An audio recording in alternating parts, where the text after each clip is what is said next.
Imagine trying to accelerate your car, right? But every time you press the pedal, the engine just sputters. You know, the car itself is basically sound, but it feels starved. Yeah. Maybe the fuel pump is faulty. Yeah. That kind of frustrating, perpetual struggle, well, that's the reality for millions dealing with depression when, you know, the standard treatment just doesn't seem to get them up to speed. And that struggle, it's a really heartbreaking clinical challenge. We know, I mean, the data shows roughly 30 to 40% of people diagnosed with depression they don't respond well enough to standard antidepressants. Right. And for the longest time, the sort of biological reasons for that resistance were, well, pretty elusive. But the science is definitely catching up. Today, we're doing a deep dive into honestly, a surprising piece of this puzzle. It involves a common genetic variation, how it can kind of derail your brain's chemistry, and, get this, how a whole food powerhouse might provide a really critical bypass. Yeah, it's fascinating stuff. So our mission today is to unpack the science behind this gene, MTHFR, the whole methylation process, and the vital role specific nutrients play in mental wellness. Right. The goal is really to equip you, the listener, with some informed, data-driven conversation starters for your own healthcare team. And that last point is absolutely critical. Before we even get into the weeds here, we need to establish some essential context. This comes straight from our sources. Okay. This information, it's purely educational. It is not a substitute for professional medical advice or diagnosis or treatment. Super important. Crucial. If you are struggling with depression, you must consult your doctor. And we really can't stress this enough. Never stop, start, or adjust psychiatric medications without direct medical supervision. Yeah. This knowledge is here to help you collaborate better with the providers who are actually managing your care. Okay, absolutely clear. So let's jump into that. That genetic bottleneck you mentioned, the one affecting maybe 30 to 40% of patients who struggle with treatment resistance? MTHFR. MTHFR. Yeah. Can you break that down for us? Like, what is this genetic hiccup, simply put? Okay, so MTHFR stands for methylene tetrahydrofolate reductase. It's a mouthful, I know. Yeah. But the concept, it's actually pretty straightforward. Think of MTHFR as like a specialized factory worker enzyme inside your cells. Okay, a worker. Its main job, its only job really, is to take the raw material, that's the regular folate vitamin you get from food, and transform it into the final usable product your brain actually needs. It is. Active L-methylfolate, that's the key product. Got it. So MTHFR is the gatekeeper, determining if the folate you eat actually becomes usable brain fuel. Exactly. And it, like, up to 40% of people might have a variation here. What does that inefficiency look like genetically? Well, we mainly track two common variants. The first one is called the C677T variant. C677T. Okay. If you inherit one copy, or especially two copies of this T version, that factory worker's efficiency can drop, sometimes significantly, like anywhere from 30 to maybe 70% slower. Wow, 30 to 70% slower. That's huge. It can be, yeah. Then there's the second one, A120NTHC. It also reduces function, but usually a bit less severely than the C677T. So basically the gatekeeper is just slow. Pretty much. Slows down the whole process. And the data linking this genetic slowness directly to mood disorders. It sounds pretty powerful. What are the stats telling us about risk? They are quite stark, actually. A large meta-analysis pooling lots of studies found a significant association between that MTHFR C677T polymorphism and both schizophrenia and major depression. Okay. Specifically for depression, individuals who carried the TT genotype, that means two copies of the slower variant, the least efficient setup. Right, the double whammy? Yeah, exactly. They had a 35% increased risk of being diagnosed with depression compared to people without that variant. A 35% increased risk. That's a very clear genetic link to a higher risk profile. It really is. It points to a biological vulnerability. Okay, so we've established this slow factory worker MTHFR, making less of the crucial fuel, L-methylfolate.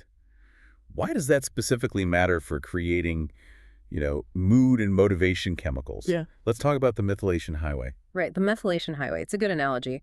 Methylation is this incredibly complex but essential biochemical highway system.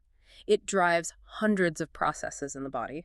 Hundreds, including, critically for our discussion, the creation of those three main happiness chemicals we often talk about: serotonin. Mood, sleep. Yep, dopamine. Motivation, focus. Exactly. And norepinephrine. Energy, alertness. Got it. And this whole system, this highway, It absolutely requires a constant flow of that L-methylfolate to operate smoothly. So L-methylfolate is like the premium high-octane fuel needed for this entire highway system to function. That's a great way to put it. So if the MTHFR enzyme, our factory worker, is faulty or slow, What what happens? happens to that whole process? You basically get a permanent traffic jam on the methylation highway. A traffic jam. The raw folate, the stuff from food, it starts to pile up because it can't get processed efficiently.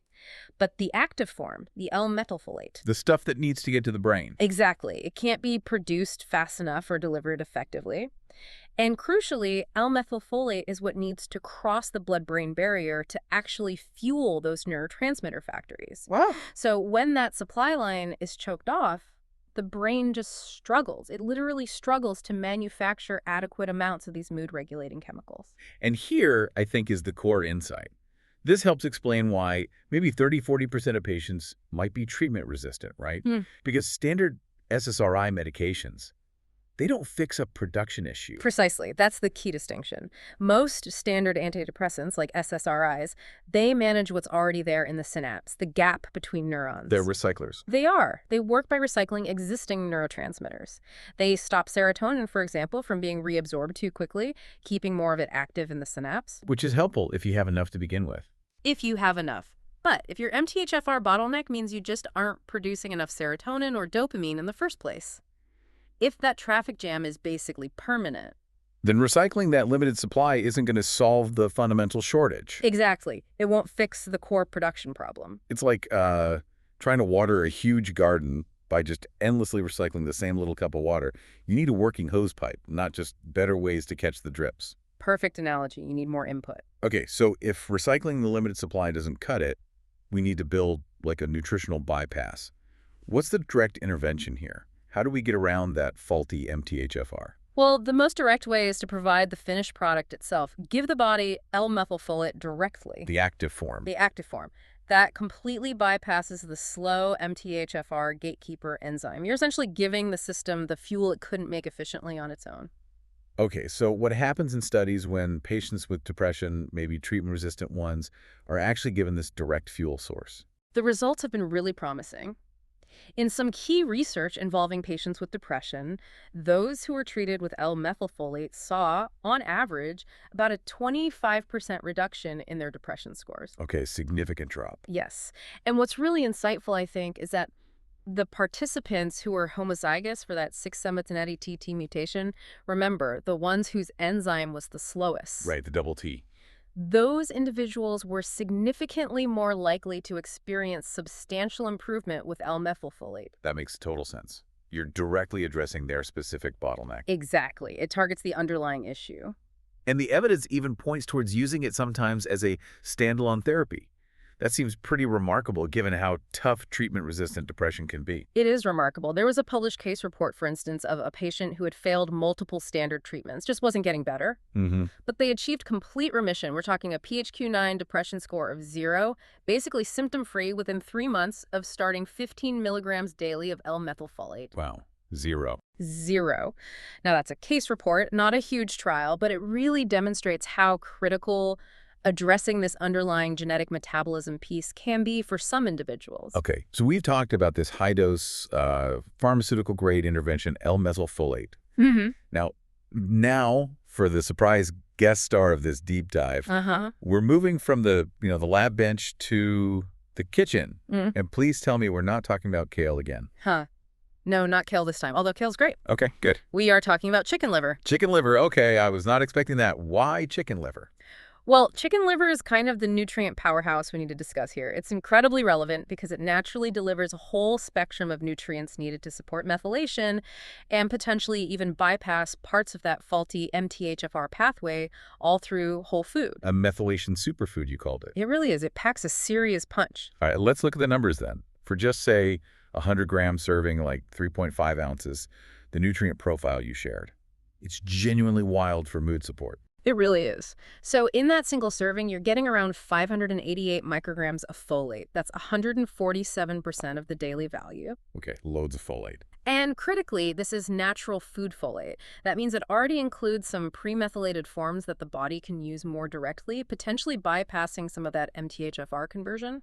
So not just raw material, but some finished product, too. Exactly. Plus, you get a massive dose of vitamin B12, about 16.6 micrograms, which is nearly 700% of the daily value. 700%. Yeah, and B12 is an absolutely essential cofactor for pretty much every step of methylation. You need it. Okay, folate, B12, but you said there was another angle here, something about a backup system. Choline. Yes, choline. This is the really clever part, I think, especially for people with MTHFR variants. That same 100-gram serving of chicken liver provides somewhere between 194 and 247 milligrams of choline. That's around 35 to 45% of your daily value. And why is choline so important if MTHFR is slow? Because it offers a completely separate functional backup route for methylation. Think of it as an emergency bypass highway. Okay, how does that work? Choline gets converted in the body to something called betaine. And betaine can directly support a key methylation step, remethylating homocysteine, without relying on that folate pathway or the slow MTHFR enzyme at all. Wow, so it's a totally independent route to keep methylation going. Exactly, a built-in workaround provided by nature. So chicken liver gives you the folate for the main highway and the choline for the backup highway, working together. Precisely, you're supporting both pathways. And didn't you mention a study linking choline intake directly to depression risk from 2025? That's right. A recent study looking ahead to 2025 data projections, or perhaps published then, found that participants with the highest dietary intake of choline had a 48% reduction in depression risk compared to those with the lowest intake. Nearly half the risk. That's significant. It really underscores the systemic benefits of making sure you get enough choline, honestly, regardless of your MTHFR status, but potentially even more critical if you have variants. Okay, we absolutely have to pause here and hammer home a point that causes so much confusion. People see folate on labels, they see folic acid. They sound the same, but they are not the same, especially for someone with an MTHFR variant. This is probably one of the most important distinctions, practically speaking. Synthetic folic acid, the kind you find fortified in breads, cereals, and a lot of standard multivitamins. The man-made stuff. Right.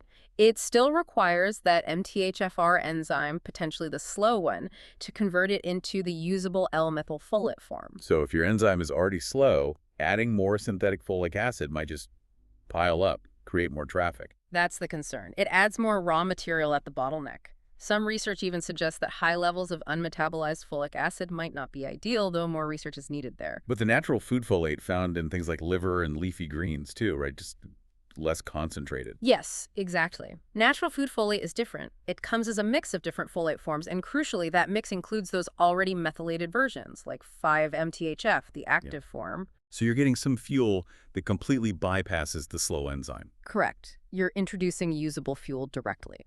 So for people carrying MTHFR variants, relying on natural food folate sources, like liver, could potentially be far superior, certainly more biologically compatible, than taking large amounts of synthetic folic acid. That's a really key takeaway. Yeah.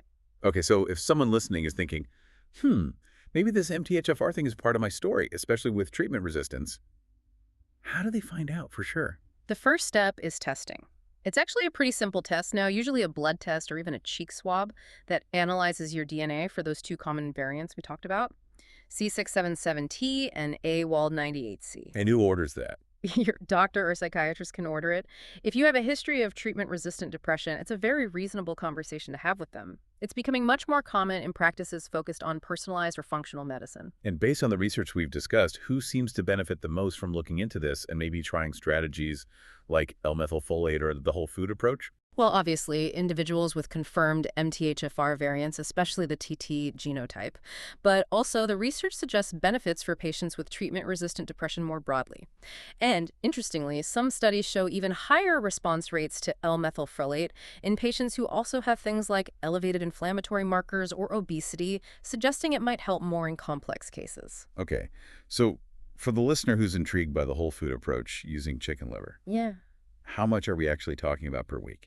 And does preparation matter? Yeah, good practical questions. For supporting micronutrient stores, the recommendation aligns with a lot of traditional dietary wisdom. Consistent small amounts rather than huge infrequent doses. Right. So maybe 100 to 150 grams, which is about 3.5 to 5 ounces of chicken liver just once per week. Once a week? That seems doable. Pretty manageable. And to get that consistent daily support, especially for choline, combining that weekly liver meal with eating eggs, daily eggs are fantastic sources of choline. That's a really effective strategy.